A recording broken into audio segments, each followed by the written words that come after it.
의 efficient frontier, 효율적 시장 선을 살펴봤는데 마르코비츠 이론의 그 한계 또는 단점이 이제 무형자산을 고려하지 못했다 하는 부분을 이제 개선을 해서 그럼 무형자산을 반영하면 위험자산 플러스 무형자산이 있을 때 효율적인 투자는 어떻게 이루어지느냐, 이제 그걸 다루는 내용이 이제 자본시장선이라고 하는 거예요. 그래서 그 자본시장선에 대해서 한번 살펴보도록 하겠습니다. 그래서 자본시장선의 의미나 가정, 그 관련 어떤 식, 그렇게 했을 때 이 자본시장선을 전제로 했을 때 옵티멀 포트폴리오 실렉션, 최적 포트폴리오 선택은 이 앞에서 마르코비츠의 최적 포트폴리오 선택과 어떤 차이가 있는가 하는 것을 보고, 그리고 이제 중요한 시장 포트폴리오나 분리정리에 대한 토빈이라는 사람이 얘기한 토빈스 세퍼레이션 시어럼 이런 것들을 정리하면서 이제 단점까지 한번 보는 시간을 가지도록 하죠.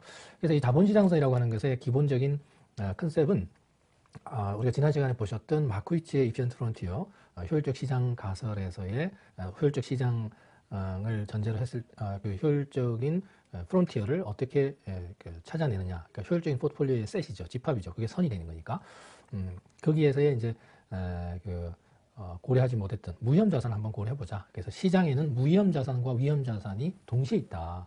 그런데 이제 마르코비츠의 이피션트 프론티어에는 무위험자산을 고려하지 못했기 때문에 현실에서 조금 괴리가 있다. 그래서 더 이것을 효율적으로 만들지 못하는 한계가 있다. 그래서 무위험자산은 다른 위험자산들과의 관련성이, 시장이 아무리 변해도 얘는 그거 관계없이 그냥 꿋꿋하게 일정한 수익이 실현이 되는, 그래서 뭐 국가가 망하지 않으면 국공채 수익률은 무위험자산 수익이라고 볼 수가 있는 거고, 또는 우리나라 같은 경우는 이제 정기예금, 그러니까 예금 중에서 그 예금 보호 대상 범위에 해당되는 금액의 예금을 가입했다. 그러면 그러한 예금은 기본적으로 이제 무형자산으로 볼 수 있죠. 그래서 우리나라 은행들은 뭐 거의 국가가 통제하는 그런 뭐 상황이기 때문에, 특히 이제 예금 보호라는 제도가 있기 때문에 그런 자산들은 무형자산의 범주에 속한다.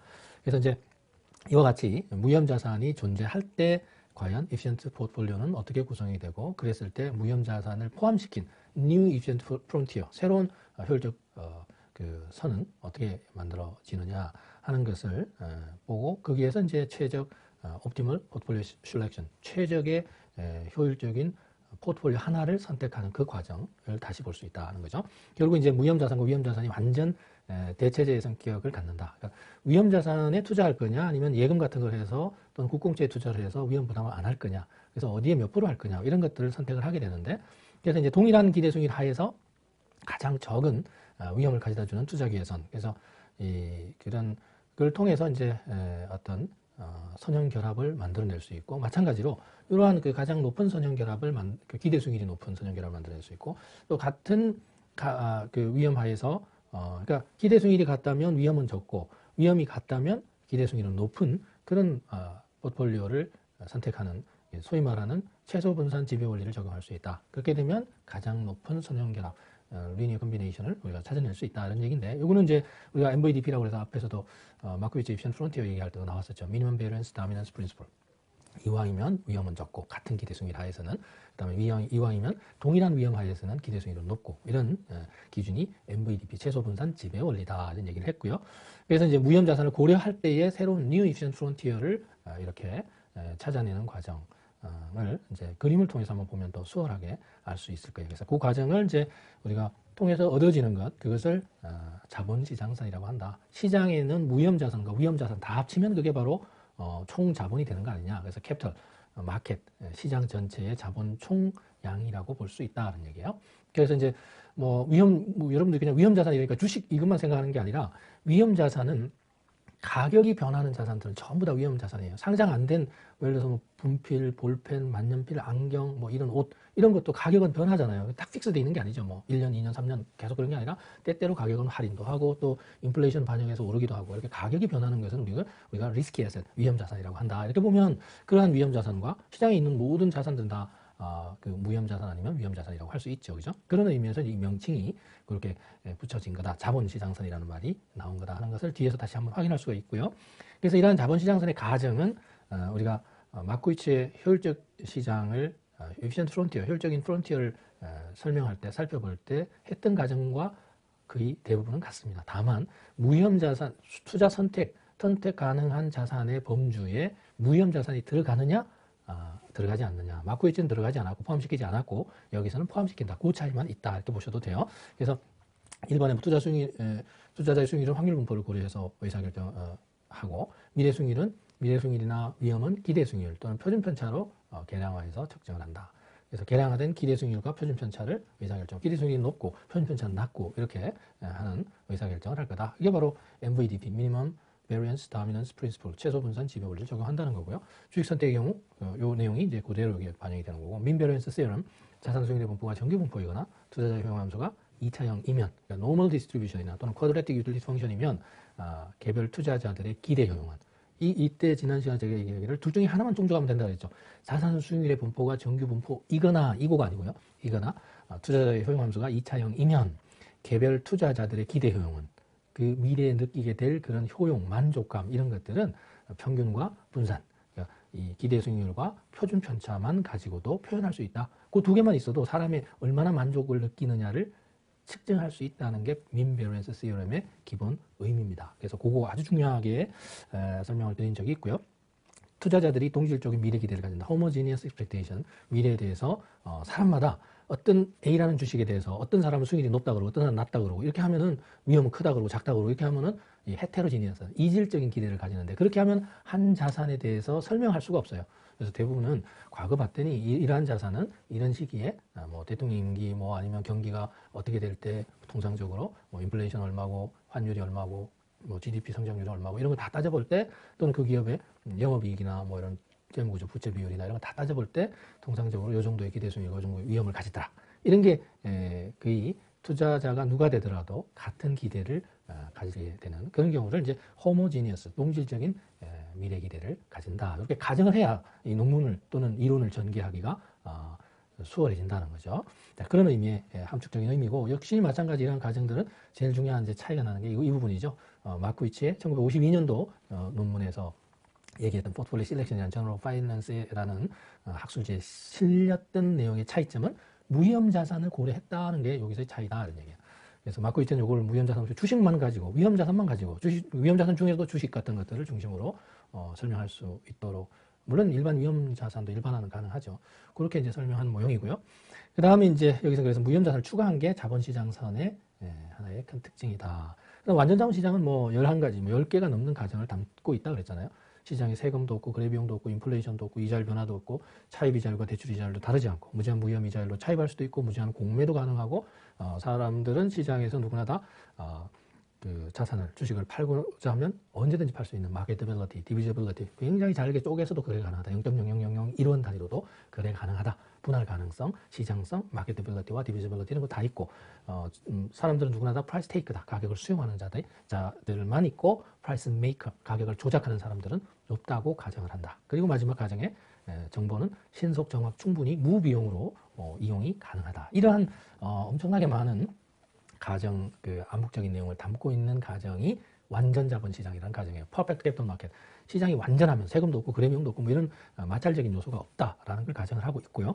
그리고 이제 증권시장은 수요와 공급이 일치하는 균형 시장이다. 이퀄리브리엄이다 하는 거는 수요와 공급이 일치할 때는 the law of one price, 일물일가다 그런 얘기를 했고, 만약에 동일한 일물 하나의 물건에 대해서 가격이 다르면 우리나라에서 금 1kg이 순도 99.9% 1kg과 미국과 뭐 이런 게 다르다. 그러면 뭐 환율 고려하고 다 다르다면, 차이가 난다면 싼 데서는 초과 수요가 생기고 비싼 데는 초과 공급이 생기기 때문에 수요 공급이 일치할 수가 없다. 이런 설명도 지난 시간에 그 마크위치 이론 할 때 설명드렸으니까 다시 한번 복습하시면 좋을 것 같습니다. 자, 그래서 이러한 가정을 전제로 하고 이제 표준 편차라는 위험과, 여기는 위험이라는 축이 되겠고요.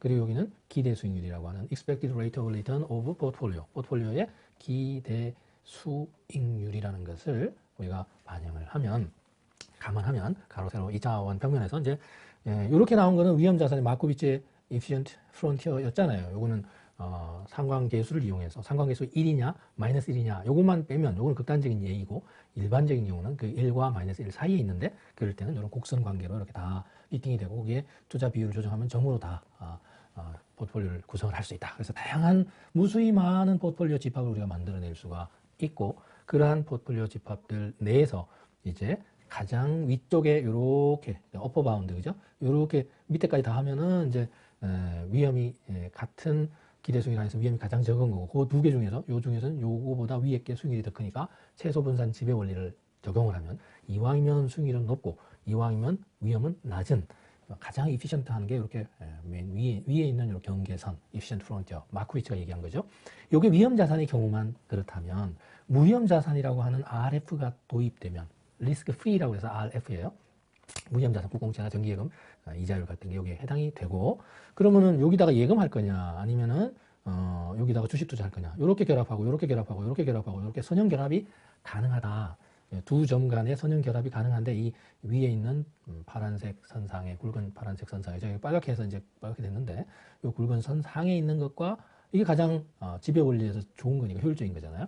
그것과 무위험 자산을 예금할 100%할 거냐 아니면은 주식 100%할 거냐, 그 중간에 할 거냐, 이런 거를 선택을 하고, 그 오른쪽으로 가는 것은 예금 이자율로 차입을 해서 주식 투자를 100%를 초과해서 하는 거예요. 오른쪽으로 쭉 가는 것들은.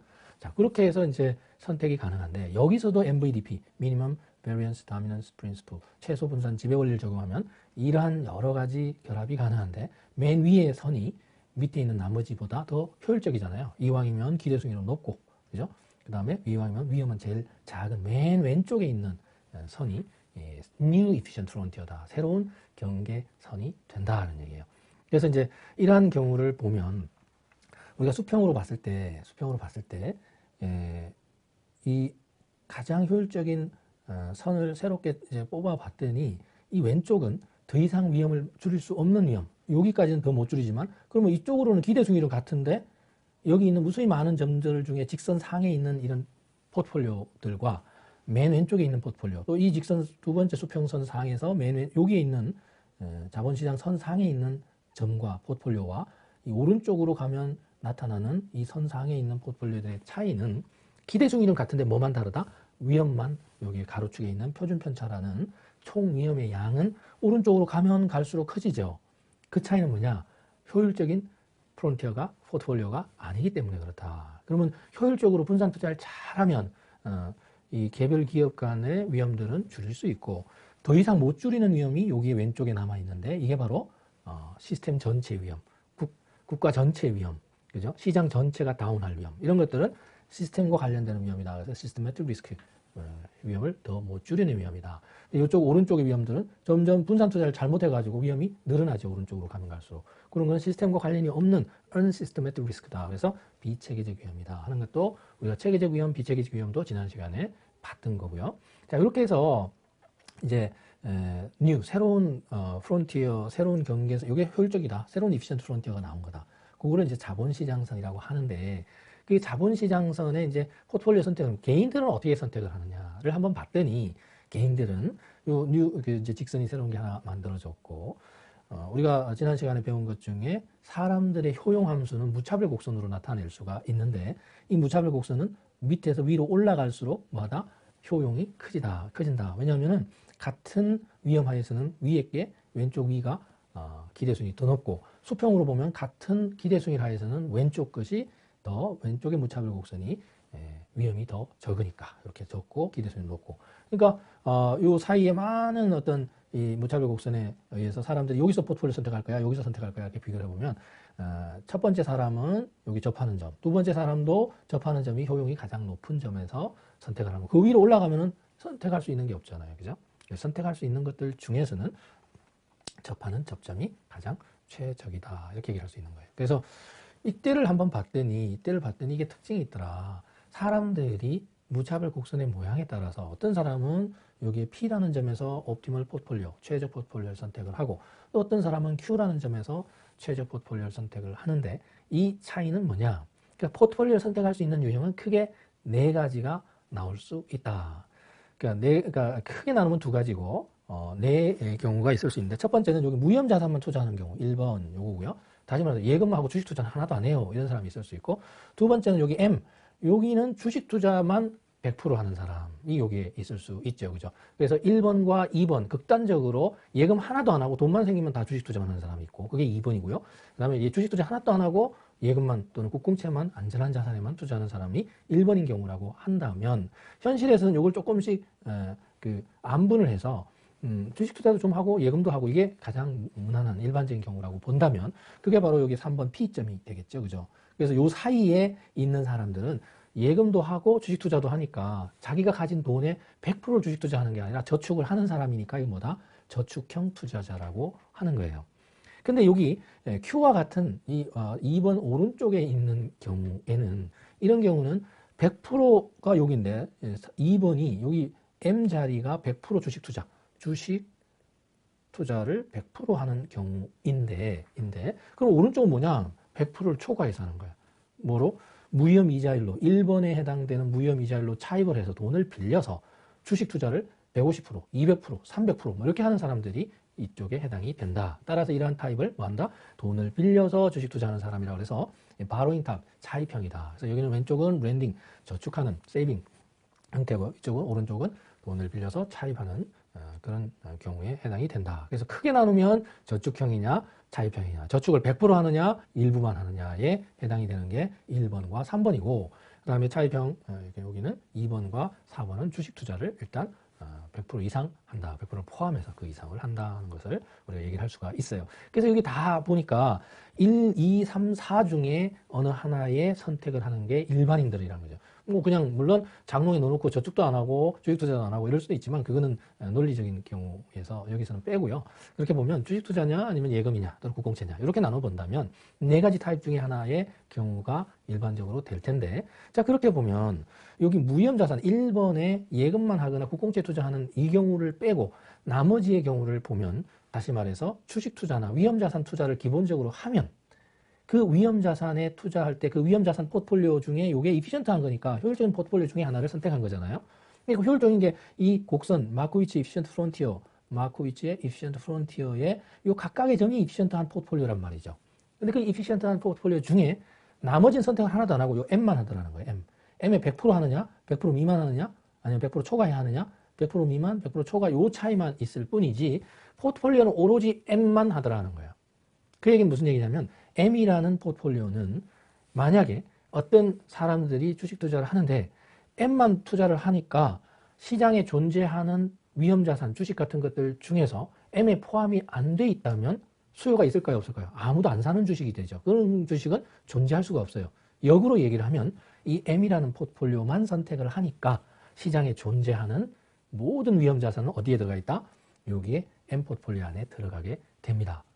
이 얘기를 잘 한번 반복해서 들어보셔야 돼요. 그래서 M이라는 포트폴리오는 시장에 존재하는 모든 위험자산으로 구성된 포트폴리오고 여기에 대한 투자 비율이 100%냐, 100% 미만이냐, 100% 초과냐 이 세 가지 타입만 다를 뿐이지 위험자산의 선택을 한다고 치면, 한다고 가정을 하면 무조건 포트폴리오 선택은 M 여기 하나밖에 없다. 그러니까 M이라는 포트폴리오 안에 시장에 존재하는 자산들은 비중은 다양하더라도 여기에 다 들어가게 돼 있다. 그게 안 들어가 있는 위험자산은 수요가 없기 때문에 존재하지 않는다는 거예요.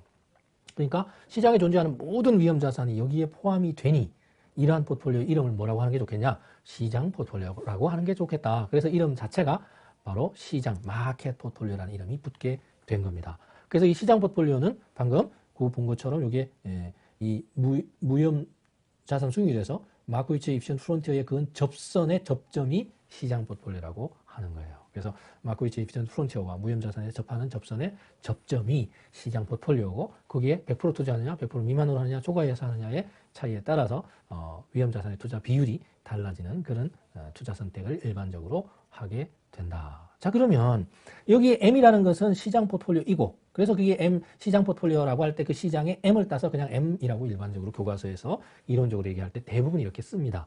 M이라고 한 이유도 거기에 있는 거예요. 마켓 포트폴리오. 시장에 존재하는 모든 위험 자산이 포함된 포트폴리오.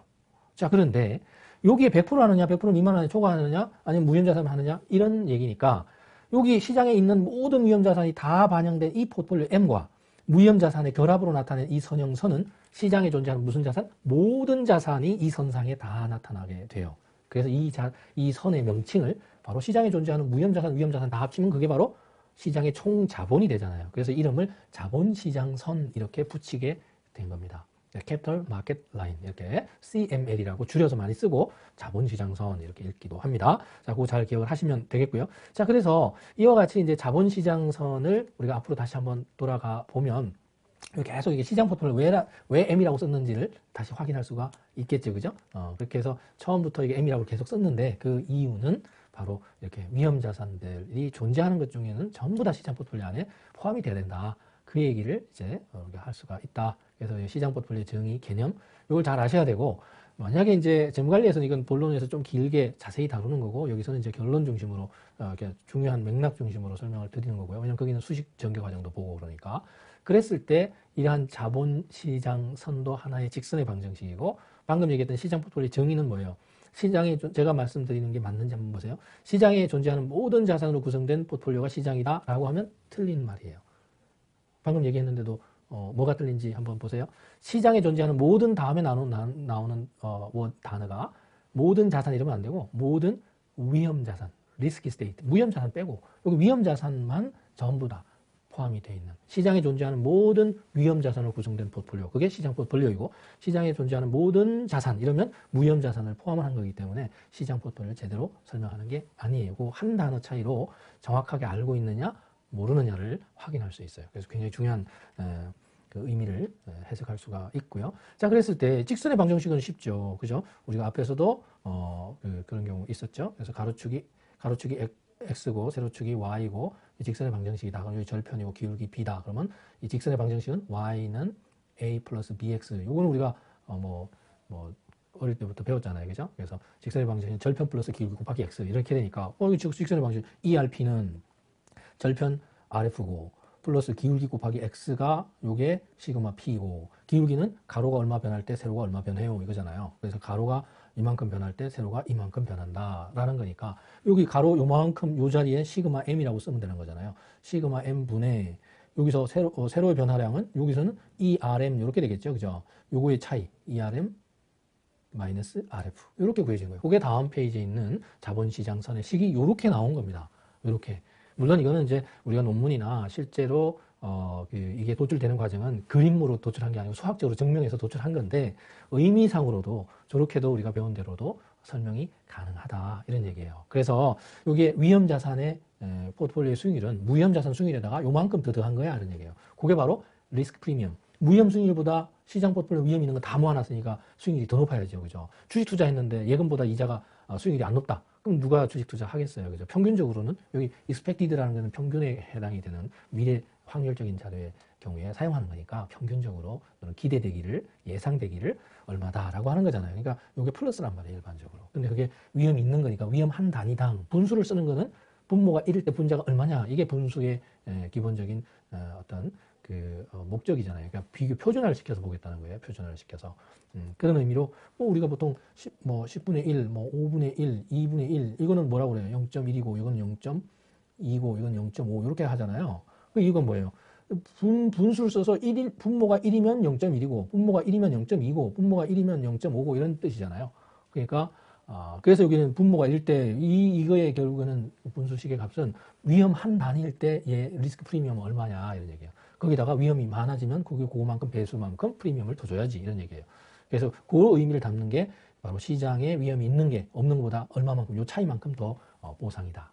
프리미엄이다. 그래서 시장 위험에 대한 보상, 마켓 리스크 프리미엄이라는 거고 요렇게 나누는 것을 그 위험 단위당 가격, 마켓 프라이스 오브 리스크 퍼 유니트 이렇게 얘기를 하는 겁니다. 자, 그래서 우리가 이제 방금 본 자본시장선의 식도 받고 거기에 따르는 자본시장선에서의 시장 포트폴리오 의미 그것도 한번 정리를 꼭 해보시기를 바랍니다. 이미 설명드린 거잖아요. 마코비치 이피션트 프론티어에서 우리가 무위험자산 수익에 대해서 마코비치 이피션트 프론티어에 접선을 그었을 때 그 접하는 접점이 우리는 여기 접하는 접점에 해당되는 포트폴리오 뭐라고 한다? 시장 포트폴리오라고 한다. 그때 그 시장 포트폴리오는 시장에 존재하는 모든 무슨 자산? 위험자산. 시장에 존재하는 모든 자산이 아니고 위험이라는 말이 들어가요. 무위험자산 빼고. 그죠? 이게 바로 시장 포트폴리오라고 한다. 이 설명은 이미 제가 설명드렸으니까 시장에 있는 그런 여기도 이제 엄밀하게 위험 자산은 접점이 접하는 포트폴리오에 포함되어야 한다. 위험 자산이라는 그 위험이 중요한 의미를 가진다 하는 거 꼭 기억을 해두시고 복습을 하시면 되고 그래서 그러한 위험 자산의 선택, M의 선택은 개인에 따라 달라지는 게 아니라 우리나라 시장에 여기서 이것을 선택할 때는 우리나라 시장이 무위험 수익률이 요 정도다 그러면 여기서 접하겠죠. 무위험 수익률이 무위험 이자가 이렇게 국공채나 정기금 이자가 더 높다 그러면 이쪽에서 접할 거예요. 더 낮다 그러면 이쪽에서 접할 거예요. 그래서 이것은 무위험 이자율은 사람마다 다르고 호공채, 정기예금 이자율이 누구한테는 높고 누구한테는 낮고 이런 게 아니니까. 그리고 위험한 주식들의 포트폴리오로 구성이 되는 마크리치 에피션트 프론티어 이 경우에도 효율적인 포트폴리오 집합 이 경우에도 개인에 따라 다른 게 아니라 그 시장이 어떤 위험 자산들로 구성이 되어 있느냐에 따라 주어지는 거기 때문에 이러한 위험 자산의 선택, 이 M은 무위험 이자율과 마크리치 에피션트에 접하는 이 점은 개인에 따라 달라지는 게 아니라 시장에 의해서 결정이 된다. 그래서 개인의 무차별 곡선과는 개인의 효용 함수와는 독립적으로 분리되어서 별개로 이루어지더라. 그게 바로 토빈이라는 사람이 주장했다. 그래서 토빈의 분리정리라고 하는 겁니다. 그래서 개별 투자자의 최대 포트폴리오 선택에 있어서 그 차이는 단지 무위험 이자율과 시장 이자율의 투자 비율만 정해지는 거지 M이라는 거는 누구나 다 똑같은 M이야. 근데 M이 100%할 거냐? 100% 미만이야? 하나도 안 해? 아니면 100% 초과해? 이런 정도의 구성 비율에 대한 차이만 있고 그 M이라는 그 시장 포트폴리오는 누구나 다 동일한 거다라는 게 이 토빈의 분리 정리라는 거 그거 기억하시고 그래서 이때 그 내용이 위험 자산으로 선택된 시장 포트폴리오 선택하는 것은 사람들의 개인들의 무차별 곡선으로 나타나는 효용 함수와는 무관하게 독립적으로 분리돼서 이루어진다. 그래서 분리 정리라고 하는 거예요. 그래서 토빈스 세퍼레이션 시어럼 이렇게 얘기를 한다. 이렇게 보시면 되고 근데 이러한 그 자본시장선의 단점은 이게 시장에 존재하는 포트폴리오 전체 우리나라 시장에 존재하는 모든 주식 더 나아가서 뭐 상장 안 된 것까지 다 투자하는 사람이 누가 있냐는 거예요.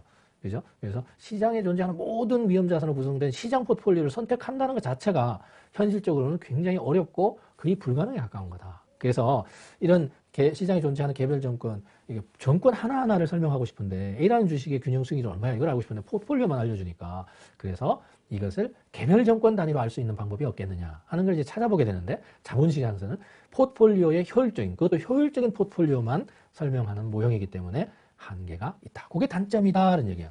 그래서 이것을 개선을 해서 개별 증권, 개별 자산의 어떤 균형 수익률은 얼마인가를 찾아보는 모형을 이제 증권시장선이라는 것에서 이제 하게 되는 거죠. 그게 바로 SML, Security Market Line 또는 증권은 우리가 자본을 구성하는 자산이니까 자본시장선, Capital Market, 그죠? 그 Capital Asset Pricing 모델로 CAPM이라는 걸 우리가 다음 시간에 CAPM을 이제 배우게 됩니다. 그래서 자본시장선의 단점을 해결하기 위해서 포트폴리오 그 중에서도 효율적인 포트폴리오에 대한 것을 설명하기 위해서 비효율적이거나 개별 정권은 설명 못한다. 그 단점을 해결하기 위해서 CAPM이라는 걸 통해서 Capital Asset Pricing Model, CAPM을 통해서 설명을 해야 이 단점을 해결할 수 있다. 그게 바로 다른 말로 하면 증권시장선이라고 하는 거다. 그래서 CML에서 이번 시간에 CML을 배웠고 다음에 이제 증권 Security Market Line SML을 이제 배워서 자본시장의 단점을 해결하게 된다. 이렇게 연결지어서 이해를 하시면 좋을 것 같아요. 그래서 이번 시간에는 이렇게 포트폴리오 이론에서 마코이츠 이론을 좀 더 개선해서 무위험 자산도 있다고 가정을 했을 때 위험 자산과 무위험 자산의 어떤 최적 포트폴리오 선택은 어떻게 이루어지느냐에서 그 과정의 시장 포트폴리오와 또 토빈의 분리정리까지 그 설명을 드렸고요. 복습을 꼭 해서 2번 이상 그 확실하게 이해할 수 있도록 보시기를 당부를 드리고 다음 시간에 또 여러분 만나도록 하겠습니다. 여러분 수고하셨습니다.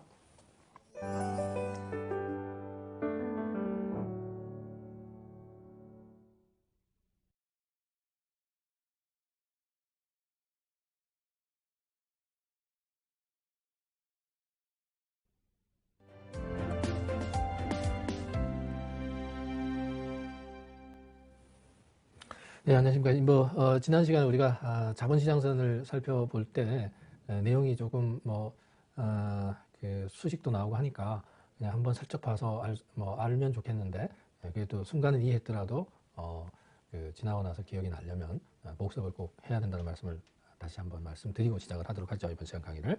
자, 그래서 이번 시간에는 지난 시간에 증권시장선이 가지고 있는 한계. 증권시장선은 포트폴리오 중에서도 이피션트한 것만, 효율적인 포트폴리오만 설명하는데 포트폴리오 아닌 개별 정권들 설명을 할 수 있어야 되겠다. 그래서 이제 등장한 게 증권의 그 균형 수익률을 설명하는 증권 시장선이 등장을 하게 되는데 그 증권 시장선을 이제 이론 모형을 배우려면 기초 이론이 있어야 되는데 그게 바로 증권 특성선과 시장 모형을 이제 살펴보는 그런 내용들이 이제 필요합니다. 그래서 그 내용들을 우선 한번 보죠. 이 증권 특성선이라고 하는 것은 통계학적인 개념에서 나온 거예요. 리그레션 어널리시스에서 이거 리그레션이다 그러면 그레스가 나아가다 영어에서 원이 진행하다 이런 뜻이고 리는 되돌아오다는 뜻이에요. 되돌아오면서 나간다는 게 이게 무슨 얘기냐면 이제 전통적으로 이제 베이스나 뭐 이런 통계학자들이 집안에서 몇 대에 걸쳐서 이제 통계 조사를 해봤어요. 사람들이 키 큰 사람과 키 작은 사람이 결혼을 하면 키가 어떻게 될까? 평균에 수렴하더라는 거예요, 키가. 그래서 통계 자료를 가지고 이게 타임 시간이고 이게 키라는 걸 가지고 해봤더니 키 큰 사람, 키 작은 사람 했더니 커졌다가 작아졌다가 하면서 어디 평균 어느 한 점으로 이렇게 수렴해서 이 평균 주변으로 벗어났다가 되돌아오고 벗어났다가 되돌아가고 벗어났다가 되돌아가고 이런 어떤 과정을 거치더라. 그래서 이게 그래서 나아가는데 진화를 하는데 되돌아오면서 나간다. 그래서 이게 통계학에서 우리를 회귀라는 말을 써요. 회귀. 평균으로 회귀한다. 평균 키로 수렴하더라. 이런 어떤 말을 써서 리그레션, 회귀 분석이라는 말을 쓰게 된 거고요. 이게 이제 정권시장선 같은 경우에도 이 정권의 경우도 어떤 평균 수익률에 수렴하는 이런 특성이 있더라는 거죠. 주식도. 그래서 이제 가로축이 만약에 종합주가 같은 코스피다. 그러면은 가로축이 있고 여기는 세로축은 개별정권 삼성전자나 국민은행이나 뭐 이런 KT, SKT 뭐 이런 포스코 뭐 이런 주식 자료가 있다면 그 수익률 자료를 봤더니 그것도 어느 정도 막 이렇게 흩어져 있는데 평균선 하나를 추정해낼 수 있더라는 거예요. 그게 바로 증권마다 다 이게 선이 다르더라. 그래서 기울기가 다 다른데 그 증권의 특성을 나타내는 걸 뭘로 알 수 있더라? 기울기 가지고 알 수 있더라. 그래서 기울기를 베타라고 우리가 얘기를 하게 된 거예요. 그래서 그걸 기준으로 해서 이론 모형 만든 게 시장 모형이 되고 시장 모형을 바탕으로 해서 이제 포트폴리오나 개별 정권의 위험을 설명하는 과정으로 전개가 됩니다. 그래서 그걸 한 번씩 보면 방금 말씀드린 이제 회귀 분석, 그래스는 나아가고 리는 되돌아오면서 나간다. 그래서 이제 이런 자료들이 X라는 자료와 Y라는 자료가 있는데 이게 어떻게 되더라? 예를 들어서 X가 키고 Y가 몸무게다. 이렇게 보면 키가 얼마일 때 몸무게 얼마일 때 얼마 이런 걸 조사를 다 할 수 있겠지. 한 수백 명, 수십 명 조사를 했더니 어떤 사람은 키가 얼마고 몸무게 얼마고 이런 게 피팅이 이렇게 되더라는 거죠. 키가 점점 커지면 전반적으로 이걸 다 연결하는 직선 하나는 절대로 못 구하죠. 그죠? 다 연결하는 직선을 못 구하지만 평균, 가운데를 통과하는 선은 하나 직선은 구해서 경향성을 이렇게 찾아내고 싶더라는 거예요. 그래서 가운데 나타나는 이 선을 구한다고 치면 그것의 절편을 알파라고 하고 기울기를 베타라고 하자. 이렇게 얘기를 할 수 있는 거죠. 그래서 이렇게 이 경우에 모집단 전체 전수조사를 다 할 수가 없으니까 수익률도 한 최근에 6개월치, 최근에 1년치, 최근에 3년치 요 정도 가지고 한다고 치면 그건 표본 아니냐는 거죠. 그래서 우리가 표본을 사용을 할 때는 이렇게 해트, 꽃갈모자 같은 여기 해트 욕을 써요.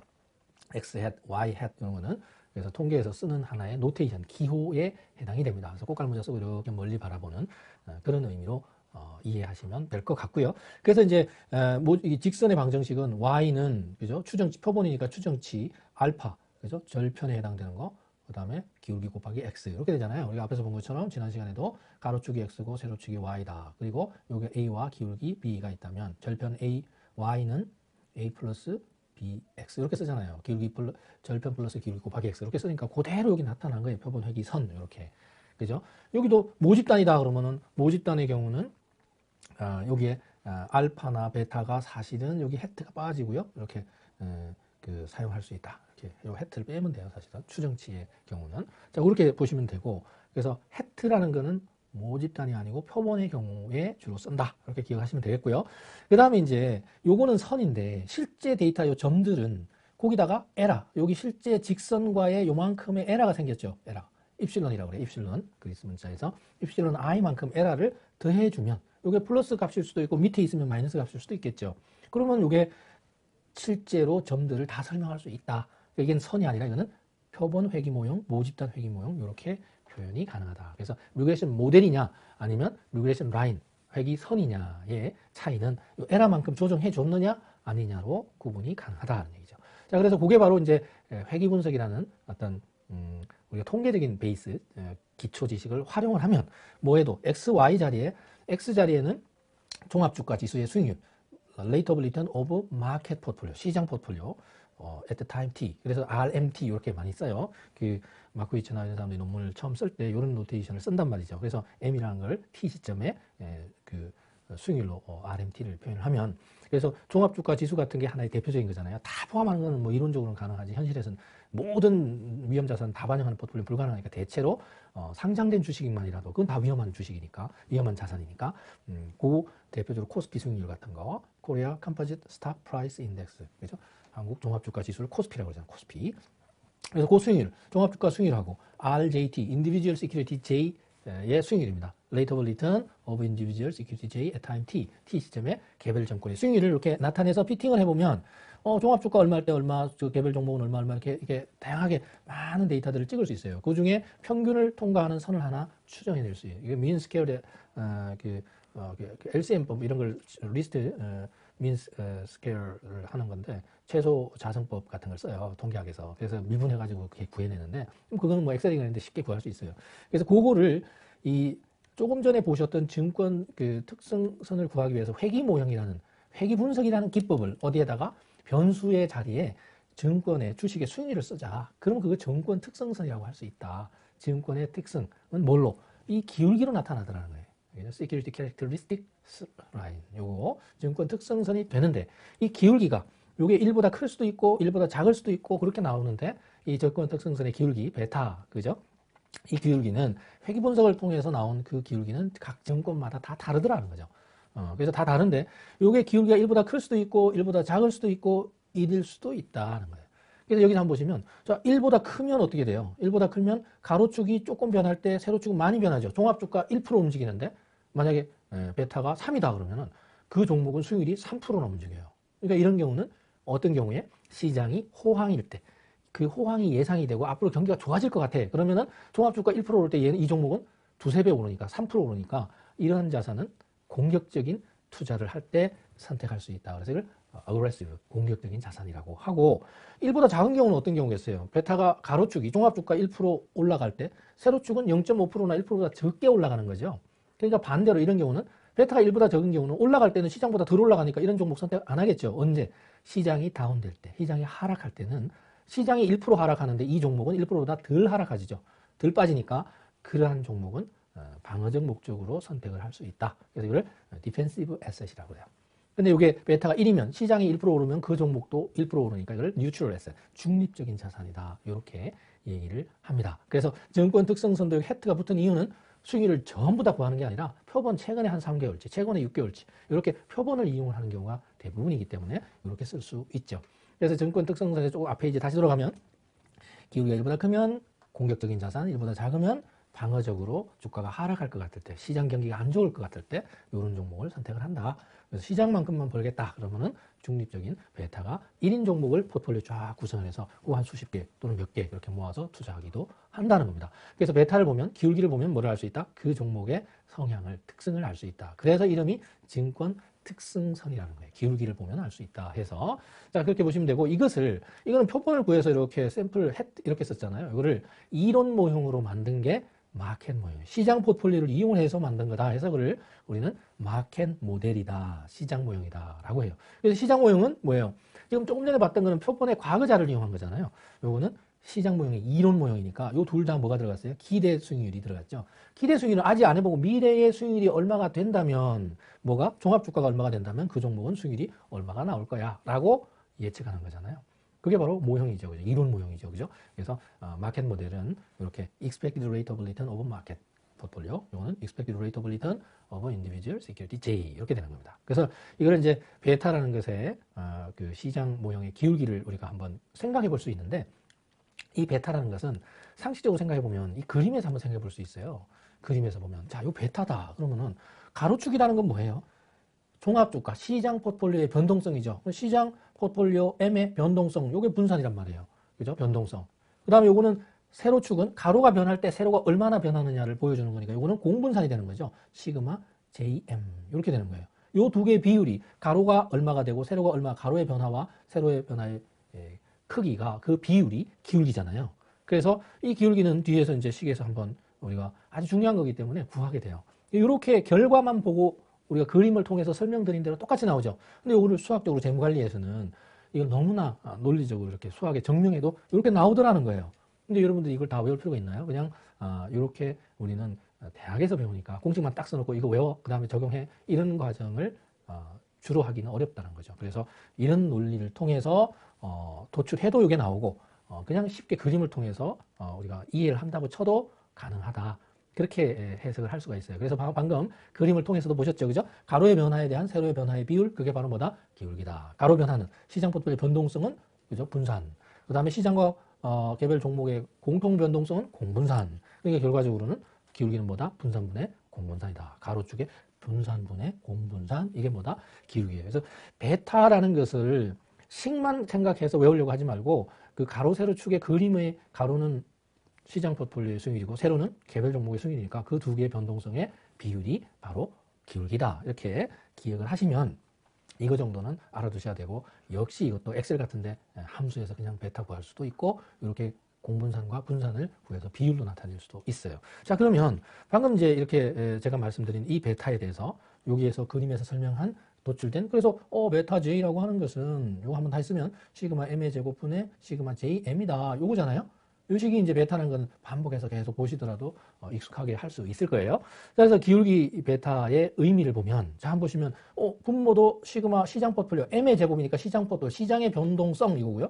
시그마 JM은 뭐예요? 시장이 변할 때 개별 종목이 변하는 거예요. 공분산이니까 시장 변동의 분모 분자 전부 다 영향을 받는 요소죠. 시장이 움직일 때 시장과 같이 영향을 받는 공분산이 분자에 있고, 분모는 시장의 총 변동성이기 때문에 결국 뭐다? 베타는 시장 전체 시장의 변동에 대한 개별 정권의 시장과 함께 변동하는 정도를 나타내는 게, 이게 뭐야? 시장이 변할 때 영향을 받는 거니까 이게 바로 체계적인 위험, 시스템 위험이 그대로 반영되어 있는 거예요. 분모 분자 전부 다. 그래서 개별 정권의 무슨 위험이다? 체계적 위험이라고 얘기를 할 수가 있는 거라는 거예요. 그래서 특히 분자에 있는 공분산이라고 하는 건 두 자산 간의 체계적인 관계를 어떤 자산이 종합주가가 움직이면 그 종목이 얼마나 움직여라는 것을 그 기울기 가지고 알 수 있다는 거죠. 자, 그래서 이제 우리가 앞에서도 위험을 측정할 때 분산, 개별 종목의 위험은 분산 또는 표준편차로 구하고, 두 종목 간의 공통 위험, 공통 변동성은 공분산으로 구하고, 근데 그게 공분산은 변동성의 방향을 플러스 마이너스 부호 정도만 가지고 해석할 수 있고, 그 크기, 수치 가지고는 해석하기가 어렵다. 왜? 그 수치가 커질 수도 있고 작아질 수도 있어요. 100분율로 하느냐, 만분율로 하느냐, 아니면 그냥 소수 자리 숫자 그대로 쓸 거냐. 에 따라서 값이 똑같은 데이터인데도 다르게 나타날 수 있어요. 숫자가 커졌다가 작아졌다 할 수 있어요.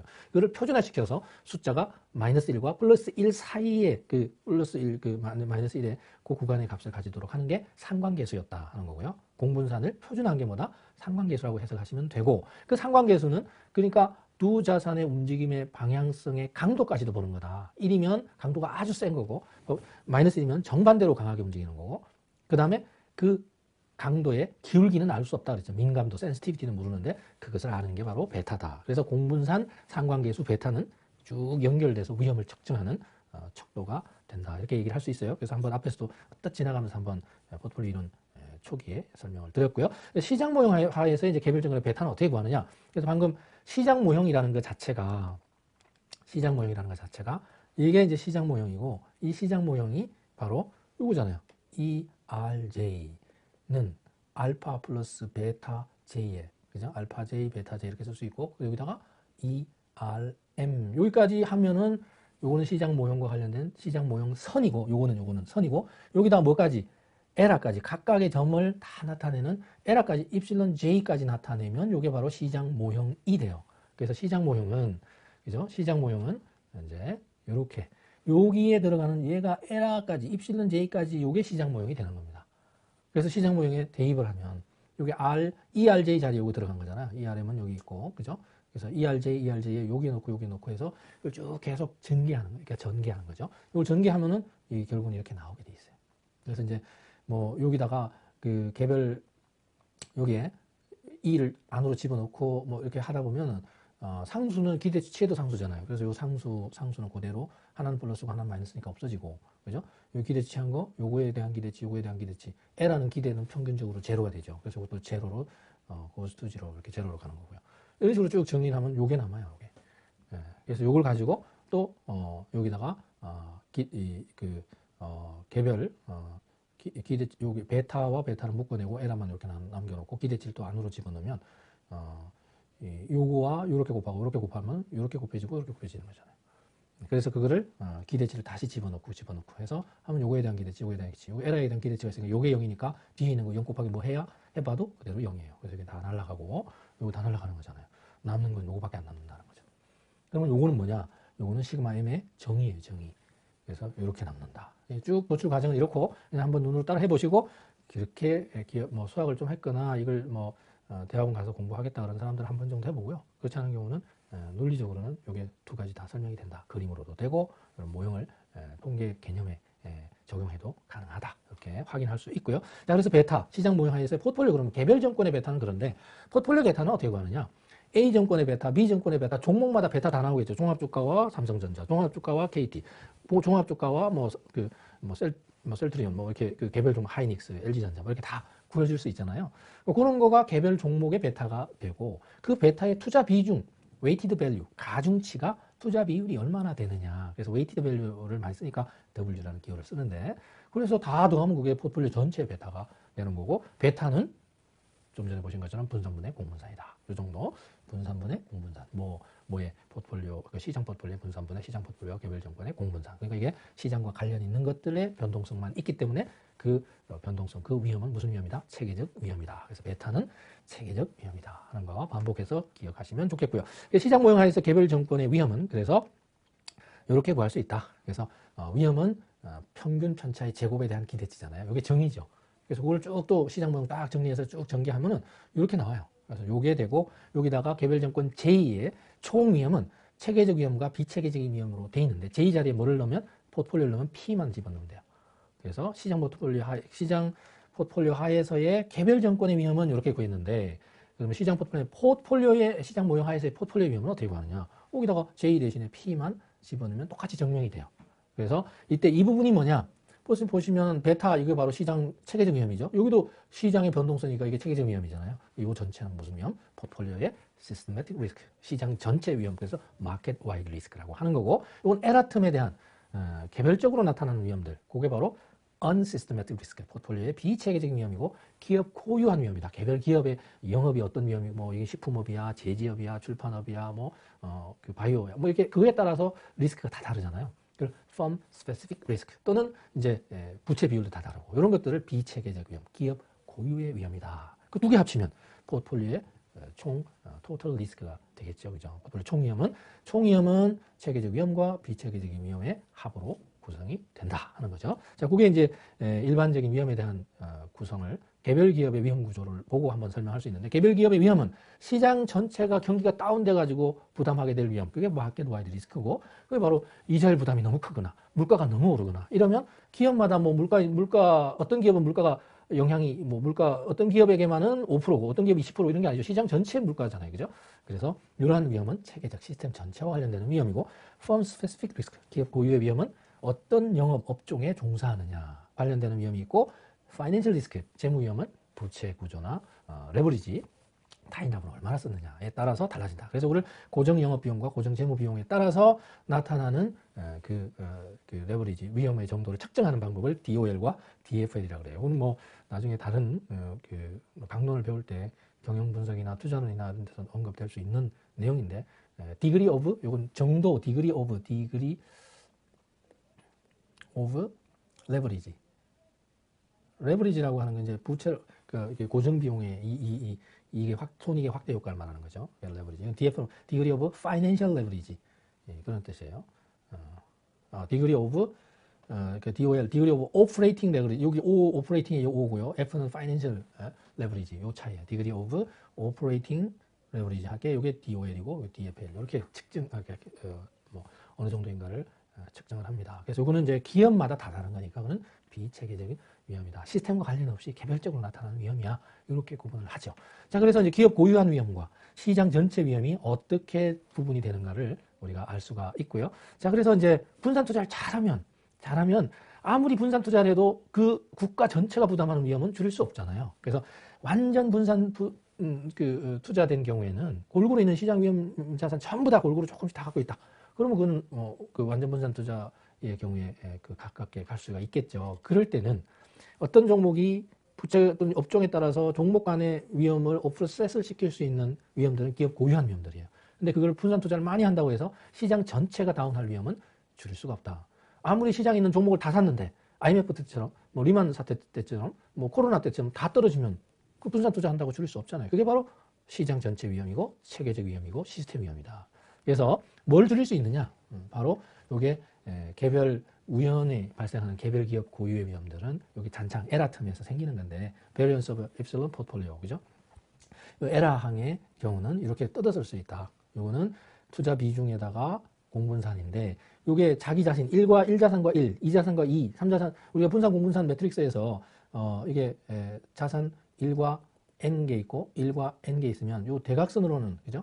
분산이 나타난다. 시그마 1의 제곱, 시그마 2의 제곱, 시그마 n의 제곱 이런 게 나타나고 그다음에 요거 오프 다이어고널 엘리먼트에서는 공분산이 나타난다고 그랬잖아요. 그걸 이제 분산과 공분산으로 이렇게 쪼개서 쓸 수가 있고요. i와 j는 같지 않을 때 같으면 i와 j가 같으면 요게 i와 j가 같으면 분산이잖아요. 그죠? 1, 1, 2, 2, 3, 3 분산이죠. 같지 않을 때 여기에 이제 공분산이 나타나는 거니까 그렇게 써서 식을 이렇게 분해할 수 있어요. 분해했더니 이게 무수히 종목이 많아서 투자 비중이 WI가 또는 WJ가 n분의 1만 돼도 n의 종목수를 무주히 넣으면 거의 0에 가까워지죠. 분모가 엄청 100만 분의 1 이러면은 0.000000 그죠? 동그라미 6개 분의 1 뭐 이런 식으로 가잖아요. 그럼 거의 0에 수렴하는 거죠. 그러니까 얘는 분산 투자를 많이 하면 할수록 이러한 위험들은 그 곱하기 해봐야 0 곱하기 거의 이 얼마니까 이 전체 값을 0으로 보낼 수 있다 이런 얘기예요. 그래서 이게 포트폴리오 구성 종목수 n을 무한대로 증가시키면 얘는 투자 비중 WI와 WJ는 goes to zero, 제로로 보낼 수 있더라는 얘기예요.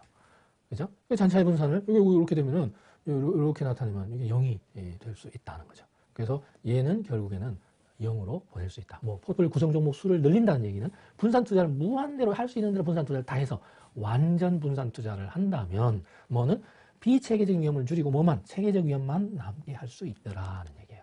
그래서 총위험 중에서 좀 전에 보셨던 여기 총위험 중에서 요거는 마지막에 비체계적 위험은 뭐로? 0으로 보낼 수 있더라는 거죠. 그래서 남는 거는 앞에 있는 체계적 위험만 남게 된다는 게 이 포트폴리오 이론의 어떤 담고 있는 함축적인 의미, 임플리케이션이라고 볼 수가 있습니다. 그래서 굉장히 중요한 거죠. 그래서 결국에는 비체계적 위험은 제로로 가고 체계적 위험만 남는 게 이때 완전 분산된 포트폴리오의 총위험은 결국은 체계적 위험과 같게 된다 하는 것을 우리가 볼 수 있어요. 수식을 외우라는 게 아니라 이런 논리적으로 봤더니 의미가 이렇게 해석이 되구나. 그러니까 분산 투자하면 좋아. 라는 것을 이렇게 논리적으로 한번 살펴봤다. 이렇게 생각하시면 되고 포트폴리오 위험과 구성 종목 수는 그래서 결과적으로는 구성 종목 수를 늘리면 방금 논리적으로 봤던 것처럼 비체계적인 위험, 기업 고유한 위험은 뭐한다? 분산 가능한 위험이더라. 왜냐하면 어떤 종목은 경기가 좋을 때 올라가고 경기가 안 좋을 때 경기가 좋을 때 내려가고 어떤 종목은 또 반대로 되고 이런 게 서로 이렇게 섞여 있으면 트레이드 오프가 되더라. 옵셋이 돼서 상쇄가 되는데 구성 종목 많아지면 이런 위험들은 기업들 간의 어떤 상쇄시킬 수 있는 위험들은 사라지고 시스템 전체 마켓 와이드 리스크 시장 전체가 부담하는 위험은 고스란히 부담하게 되는 이런 상황이 되더라. 이게 바로 이제 구성 종목 수가 많아지면 뭐를 줄일 수 있다? 비체계적 위험을 줄일 수 있다. 그렇기 때문에 구성 종목 수를 늘리는 포트폴리오를 구성하는 게 좋다. 포트폴리오 왜 좋아요? 분산 투자를 통해서 기업 고유의 위험, 다시 말해서 비체계적 위험을 줄일 수 있으니까 좋아요. 이렇게 하는 논리적인 바탕이 이런 내용이다. 이렇게 생각할 수 있고요. 그 내용을 잘 이해할 수 있도록 복습을 꼭 해두시기를 바라고요. 이번 시간에도 지난 시간에 이어서 좀 복습을 해야 여러분들이 좀 숙지를 할 수 있는 내용들이 되니까 잘 복습하시고 다음 시간에 이것을 바탕으로 하는 이론 모형인 증권시장선을 다뤄보도록 하죠. 여러분 수고하셨습니다.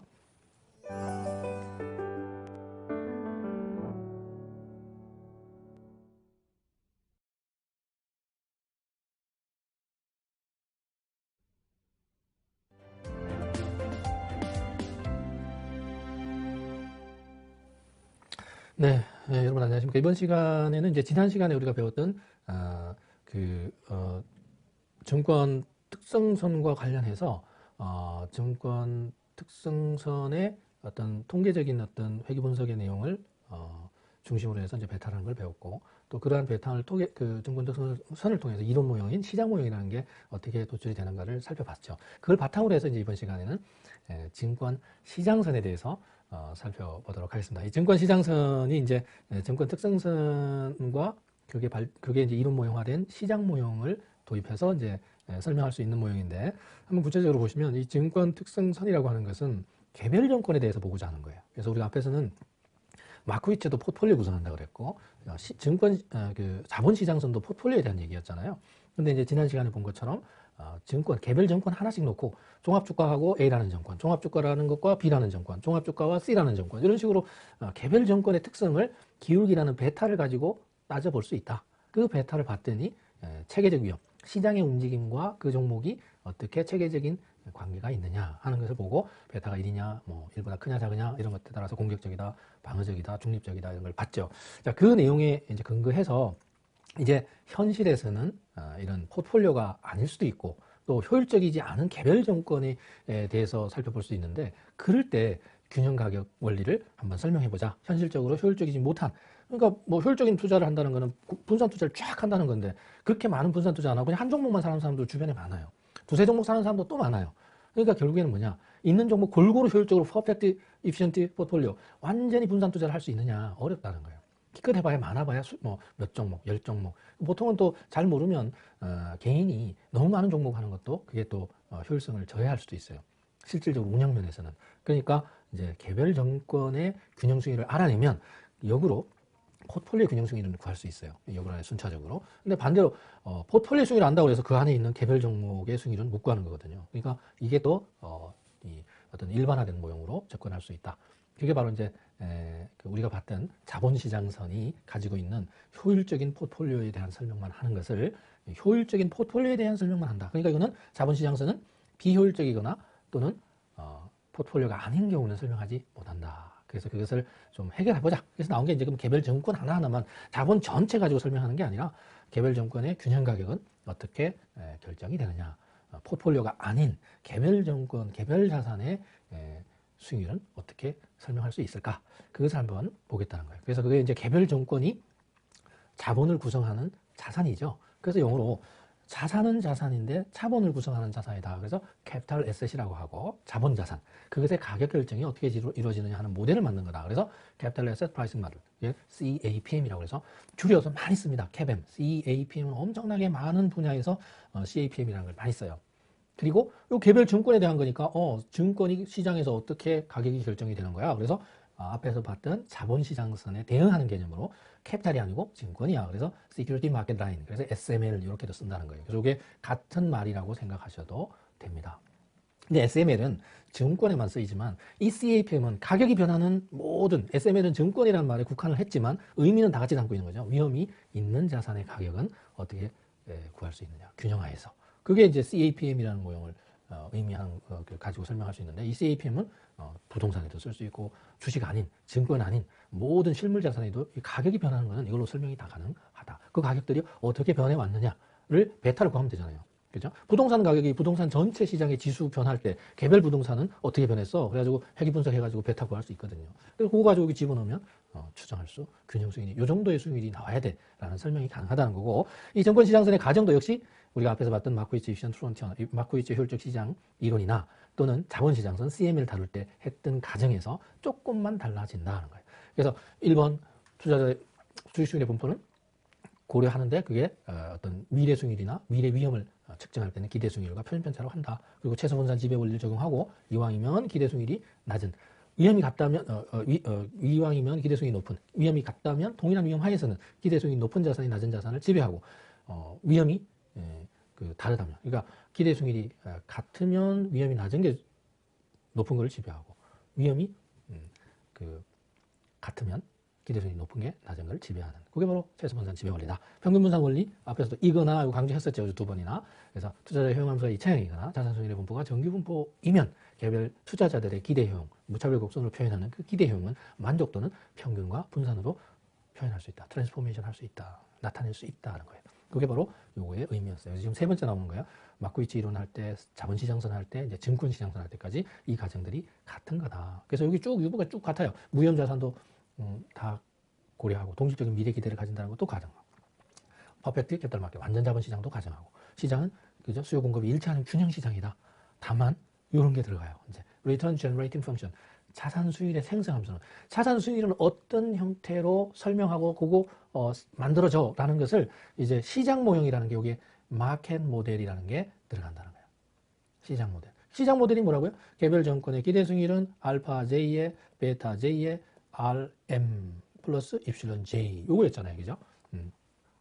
그래서 개별 정권의 수익률은 이렇게 나타낼 수 있어요. 그러면 리턴 그래서 이건 뭐냐? 이건 절편이고 이건 베타 기울기고 다 상수잖아요. 뭐만 알면 종합주가 수익률만 알면 뭐는 개별 종목의 수익률은 이렇게 튀어나온다는 거예요. 수익률이 어떻게 생성돼? 어떻게 만들어져? 하는 게 요인이 딱 한 개예요. 종합주가가 얼마냐만 알면 얘는 개별 종목의 수익률은 설명할 수 있다. 그래서 요인 딱 하나 가지고 설명할 수 있다. 그래서 싱글 팩트 모델이라고 또는 싱글 인덱스, 종합주가 지수 하나 가지고, 인덱스는 지수니까 싱글 단일 지수 모형 또는 단일 요인 모형이라고 아주 이 분야에서는 유명한 그런 논리입니다. 그런 논리이고 가정이고 그런 그 특징이 있어요. 그래서 수익률이 어떤 배경으로 만들어진다라는 것을 설명하는 그 시장 모형이라는 거. 요게 시장 모형이라는 게 도입됐다는 거. 지난 시간에 우리 시장 모형 배웠죠. 그죠? 그리고 투자 기간은 싱글 피리어드, 단일 기간이다. 요게 이제 현실하고 좀 거리가 있죠. 주식 투자 한 번 하면 그다음에 투자하고 회수하면 끝. 요게 아니라 주식 투자는 중독성이 있어서 사고 팔았는데 투자하고 한번 일회성으로 끝나는 게 아니라 나중에 또 들어가죠. 또 들어가고 사고 팔고 반복이 되는 거다. 이렇게 볼 수 있어요. 그래서 이게 9번 아주 특징적인 거니까 시장 모형이라는 걸 가정한다. 근데 그 시장 모형이 단일 요인 모형이라는 게 특징이라고 기억을 하시면 되겠고요. 그래서 자본시장과 정권시장서는 이제 우리가 수학적으로 증명해서 설명할 수도 있는데, 그럼 여러분들이 좀 너무 힘들어 할 수 있잖아요. 그래서 아주 직관적으로 쉽게 볼 수 있는 방법은 그림으로 보는 거예요. 그래서 우리가 이미 배웠던 자본시장서는 가로축이 시그마 표준편차, 그 다음에 위험, 총위험이었잖아요. 총위험과 기대수익, 포트폴리오 기대수익은 마크위치 이피션트 프론티는 포트폴리오였잖아요. 효율적인 포트폴리오는 이렇게 된 거야. 위험 자산만 있다면. 근데 무위험 자산이 있으면 리스크 프리, 레이터블 리턴, RF가 국공채나 정기예금 이자율이라고 그랬으니까 이 수익률에서 마크위치 이피션트, 효율적인 포트폴리오들 중에 이게 접하는 접선을 연결하는 이러한 선을 우리는 자본시장선이라고 그랬다. 그렇죠? 왜냐하면 나머지도 연결할 수 있지만 최소 분산 지배 원리에서 접하는 게 제일 효율적이고 제일 좋아요. 왜? 같은 위험에서는 기대수익이 제일 높고 같은 기대수익이라 해서 위험이 제일 낮으니까. 그래서 얘가 가장 뉴 이피션트 프론티어고 그것을 우리는 자본시장선이라고 했다. 근데 그렇게 보면 요거만큼은 시스템, 체계적 위험이고 요거는 비체계적 위험이다. 수평으로 갈 때. 라고 얘기를 했으니까 우리가 어떤 종목의 가로축이 베타이고 체계적 위험만, 그러니까 총위험 중에서 체계적 위험만 보겠다. 분산 투자 잘못하는 건 사람마다 다 다르니까 그건 고려하지 말자. 체계적인 시장과 관련되는 것만 보자. 그래서 왜냐하면 분산 투자 잘하면 비체계적 위험은 줄일 수 있다고 그랬으니까. 그래서 체계적 위험과 개별 증권의 포트폴리오가 아닌 개별 증권의 expected rate of return을 세로축에 놓고 보면 수평선상에서 동일한 기대수익 하에서는 뭐는 같겠어요? 오른쪽으로 가면 갈수록 비체계적인 위험만 달라지지 체계적인 위험인 시장 전체 위험은 똑같죠. 그러니까 이 수평선상에 있는 수평 기대수익이 같다면 뭐만 다르다? 체계적 위험만 다르고 비체계적 위험만 다르고 분산 투자 잘못하면 비체계적 위험만 다르고 체계적 위험은 같기 때문에 가로축이 체계적인 위험인 이 좌표 평면에서는 전부 다 한 점으로 나타나요. 여기도 수평선상에 있는 다 포트폴리오든 기대수익을 갖고 그 체계적 위험은 같고 비체계적 위험만 다르니까 체계적 위험만 같으면 같은 점으로 한 점으로 나타나겠죠. 이걸 다 연결한 게 바로 개별 정권의 체계적인 위험과 개별 정권의 기대수익률을 나타내는 선이 하나가 된다는 얘기예요. 그러니까 이 점들에는 비효율적인 포트폴리오도 여기 다 들어가죠. 그러니까 우리가 앞에서 자본시장선이 가지고 있었던 단점을 여기서 고스란히 해결을 하는 그런 모형이 하나가 나올 수 있다. 그게 바로 개별 정권의 체계적 위험과 개별 정권의 기대 수익률을 나타내는 그 선형관계의 식이 되죠. 그래서 그를 증권에 대한 거니까 증권시장선이라고 한다. 그 증권은 뭐다? 자본 자산이다. 자본을 구성하는 자산이다. 그래서 Capital Asset Pricing Model, CAPM이라고 한다. 이런 얘기를 했죠. 요거는 CAPM과 같은 말이다라고 반복해서 말씀드리고, 그러면 이 직선의 방정식은 어떻게 구할 거야? 이런 얘기잖아요. 그때 이게 시장 포트폴리오 M의 베타는 얼마다? 1이다. 왜냐하면 우리가 베타 J는 시그마 M의 제곱분의 시그마 JM 이렇게 썼으니까, 그러면 여기에 베타 M은 뭐예요? J 자리에 M이 들어가면 여기도 M이 들어가니까 분모 분자가 똑같은 1이 되는 거죠. 그래서 그 베타 M은 1이에요. 시장이 움직일 때 시장 자신은 얼마만큼 움직여? 똑같이 움직이는 거죠. 그래서 이 직선의 방정식도 역시 앞에서 봤던 것처럼 그냥 가로축과 세로축의 절편 플러스 기울기 곱하기 X 이렇게 하면 되는 거예요. 그래서 여기 RF 가로축의 변화와 세로축의 변화의 비율 이렇게 나타내면 되잖아요. 근데 다행히 가로축의 변화는 1이잖아요. 기울기 구할 때. 가로축의 변화와 세로축의 변화할 때 여기에 ERM이 있다 그랬으니까 요 차이만 ERM-RF만 기울기분의 1분의 ERM-RF를 사용하면 된다는 거죠. 그래서 그래서 증권시장선의 식도 이렇게 증권시장선은 이렇게 돼 있는데 이 증권시장선은 뭐다? Y는 절편 RF 플러스 기울기 곱하기 X에 해당되는 베타 J 이렇게 쓸 수 있다 그랬죠. 근데 이제 여기에 기울기라고 할 때는 가로 변화에 대한 세로 변화의 비율. 근데 가로 변화는 1이고 0에서 1까지 변했고 1분의 1 안 써도 되죠. 세로 변화는 요만큼인데 요게 요거다 하는 거죠. ERM-RF. 여기에서 요만큼 뺀 게 요거다 하는 거잖아요. 그래서 ERM-RF 이렇게 되는 거예요. 그래서 요게 뭐냐? 요게 바로 마켓 리스크 프리미엄. 시장 위험에 대한 프리미엄은 시장에 존재하는 모든 위험 자산으로 구성된 포트폴리오의 기대 수익률하고 위험 없는 무위험 자산 수익률의 차이만큼은 위험에 대한 프리미엄, 대가다 하는 거예요. 그게 바로 마켓 리스크 프리미엄이고, 근데 시장은 그렇게 리스크 프리미엄을 주는데 그 종목은 시장의 위험과 변동성과 어떤 관계가 있어요? 베타에 따라서 체계적인 관계를 보여주더라. 그래서 시장 위험보다 베타가 만약에 3이다 그러면 그보다 3배나 더 크다는 얘기잖아요. 그래서 기울기가 3이니까 그럼 그만큼 리스크 프리미엄도 더 줘야죠. 이렇게 되는 거예요.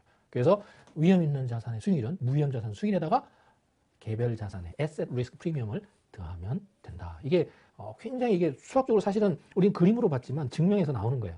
근데 증명해서 이렇게 나와서 식을 해석을 해봤더니 너무 와닿는 거죠. 그래서 이 논문을 이제 1953년 4년에 샤프나 린턴 이런 사람이 써서 1990년도에 마코비츠와 같이 샤프도 노벨 경제학상을 받은 배경이 되는 아주 요 시기 바로 CAPM이라고 하는 캐피탈 프라이싱 모델, 자본자산 가액 결정 모형 또는 SML, Security Market Line이라고 하는 아주 유명한 식입니다. 그래서 이것은 위험 자산인 부동산, 뭐 실물 자산 다 사용할 수 있는 그런 균형 모형이다. 이렇게 기억을 하시면 될 것 같아요. 자, 그래서 증권시장 선식은 제가 방금 쓴 것처럼 Y는 절편 플러스 기울기 곱하기 X 그 논리로 쓸 수가 있어요. 근데 이 부분에 대해서 이걸 무턱대고 외우지 말고 그림을 가로축이 뭐였더라? 세로축이, 가로축이 베타, 체계적 위험, 세로축이 기대 수익률. 그걸 가지고 생각해내면 어렵지 않게 이 식을 우리가 이해할 수 있을 것이라고 보고 그걸 좀 두세 번 해보다 보면 금방 외울 수도 있으리라고 생각이 됩니다. 그래서 무턱대고 외우는 게 아니라 이해하는 게 우선이다라고 제가 말씀을 드리고 복습을 꼭 하셔야 됩니다. 그래서 제가 많이 얘기하는 것 중에 하나가 뭐 다른 경우에도 얘기했는데 반복, 규칙, 습관 반복하면 그게 엄청난 효과를 냅니다.